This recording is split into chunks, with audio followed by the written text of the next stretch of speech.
আমাকে তো ভাই 9 বছরের ছ্যাঁকা দিয়ে চলে গেছে। তার বিদেশ যাওয়ার সময় 15 লাখ টাকার মতো আমার কাছ থেকে নেওয়া হয়েছে। 1 মাস আগেও ফোন দিয়ে আমার সাথে সব প্যাচ আপ করতে চাইছে। ব্রেকআপের রিজনও তাহসানই ছিল। আমার নাম হচ্ছে শিবলি আহমেদ, বাংলাদেশ প্রতিদিনে বিনোদন বিভাগে আছি। কণ্ঠশিল্পী তাহসান যাকে বিয়ে করছেন রোজা, তার সঙ্গে আপনার সম্পর্কের কথা আমরা জানতে পেরেছি এবং শুনেছি লিভিং পার্টনার হিসেবে ছিলেন তিনি। সো এই ব্যাপারটা কতটা সত্য? যেটা শুনেছেন মানে কিছু রটে তো কিছু বটে। হ্যাঁ, 9 বছরের একটা সম্পর্ক ছিল এবং এটা 2016 থেকেই ছিল রিলেশনশিপটা।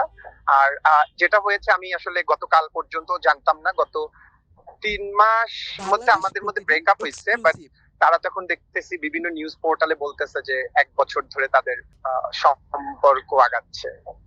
সো মানে আমি জানি না আসলে এটা সত্য কতটুকু মিথ্যা কতটুকু, বাট আমাদের সাথে 3 মাসে 3.5 মাসের মতো হয়েছে ব্রেকআপ হয়েছে। মানে ব্রেকআপের রিজনও তাহসানই ছিল।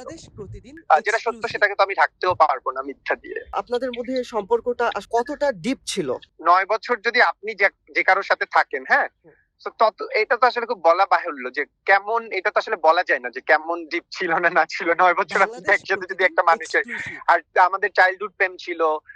So you know very well, childhood প্রেম থেকে শুরু করে ওর ক্যারিয়ারে আজকে এই জায়গাতে আসছে, সেখান থেকে শুরু করে ইউএসএ তে গেছে, সেখানেও আমার একটা কন্ট্রিবিউশন ছিল।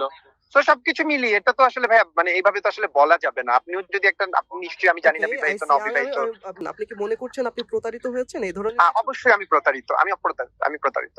তারা যে একটা বিবাহ বন্ধনে আবদ্ধ হতে যাচ্ছেন, এজন্য আপনি আসলে কোনোভাবে ব্যথিত কিনা? আমি এইটার জন্য একদমই ব্যথিত না, বিকজ অফ হচ্ছে আমি জিনিসটা তো আপনারা তো আজকে জেনেছেন, আমাদের সাথে আমাদের রিলেশনশিপ ব্রেকের জন্যই ছিল সেই রিজনটা। হ্যাঁ, তো আমার রিলেশনশিপ ব্রেকের জন্যই সেই রিজনটা ছিল তার।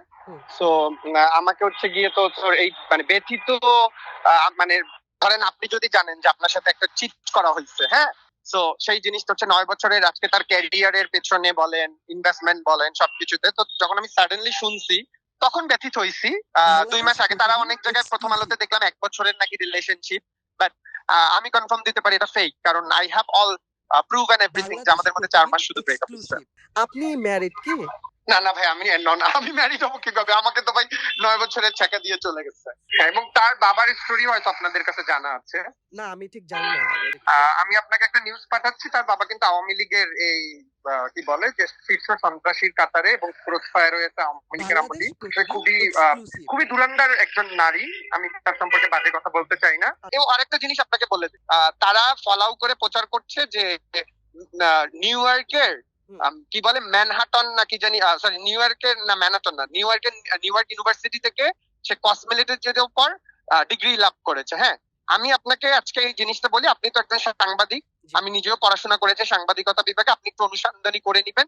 নিউ ইয়র্কে ইউনিভার্সিটি একটা আছে কিন্তু এই রিলেটেড কোনো সাবজেক্ট নাই, আর সে কিন্তু ইন্টার পাস মানে এইচএসসি পরীক্ষা দিছে। সো এই বাংলাদেশের এইচএসসি পরীক্ষা দিয়ে ওই জায়গায় ইউনিভার্সিটিতে ভর্তি হওয়া সম্ভব না। হ্যাঁ, সো এই মিথ্যাচারটা কিন্তু করে যাচ্ছে। সো আপনি আমাকে একটু দেখান, আমি ওই ওয়েবসাইট সহ পাঠাইছি, এই সাবজেক্টই তো নাই নিউ ইয়র্ক ইউনিভার্সিটিতে। এরকম কোন সাবজেক্ট থাকে নাকি কসমেটোলজির উপর এই আন্ডারগ্রেড?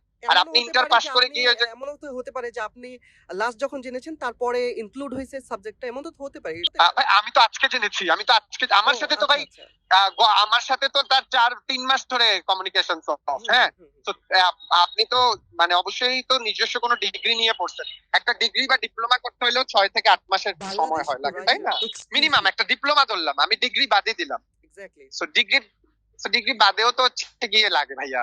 সেটাও আপনারা আনতে পারেন তো, যে এই জিনিসগুলো কেন মিথ্যাচার, মানে আমার কথা হলো যেটা সত্য সেটাকে সত্যতে আনেন, যেটা মিথ্যা সেটাকে মিথ্যাতে আনেন। বলেন না তাহলে আপনারা চান না কেন যে না ঠিক আছে তাহলে যে আপনি ডিপ্লোমাটা করছেন সেটার একটা প্রুফ দেন, ইউনিভার্সিটির সাথে আপনারা কন্ট্যাক্ট করেন। এই জিনিসগুলোতে অনেক লুফলস আছে। আর তারা যেভাবে ফলো আপ করতেছে কি বলে যে খুবই সতীর্থ, তারপর হচ্ছে কোনো কিছু নাই। বাট আমি তো জানি যে কি হয়েছে, আমার সাথে কি করা হয়েছে। তার বিদেশ যাওয়ার সময় 15 লাখ টাকার মতো আমার কাছ থেকে নেওয়া হয়েছে। সেই টাকাগুলো তো আমি খাইনি, আমি জানি না তারপর ফেরত দেবে কিনা। ভাই এনি চান্স আপনি ছাড়া তার কি আর কোনো বয়ফ্রেন্ড ছিল বাংলাদেশ আর বাংলাদেশের বাইরে? এর আগে একটা বয়ফ্রেন্ড ছিল তার। এই মুহূর্তে কি তার কোনো বয়ফ্রেন্ড আছে? না, লাস্ট বয়ফ্রেন্ড আমি, কারণ আমাদের 9 বছরের একটা রিলেশনশিপ ছিল। ইভেন সে কিন্তু আমাকে 1 মাস আগেও ফোন দিয়ে আমার সাথে সব প্যাচ আপ করতে চাইছে। এবং বলা হয়েছে যে যদি কোনো এরকম কিছু হয় তুমি জানি কোনো কিছু না করো। আমি কোনো কিছু করবো না, আমি এবার এখন পর্যন্ত কোনো কিছু করছি না। I would like to request please আমার নামটা ইউজ না করার জন্য। ওনার নাম তো রোজা রহমান, রাইট? না, ওর নাম ছিল উম্মে হাবিবা রোজা, এরপরে রোজা আহমেদ করছে।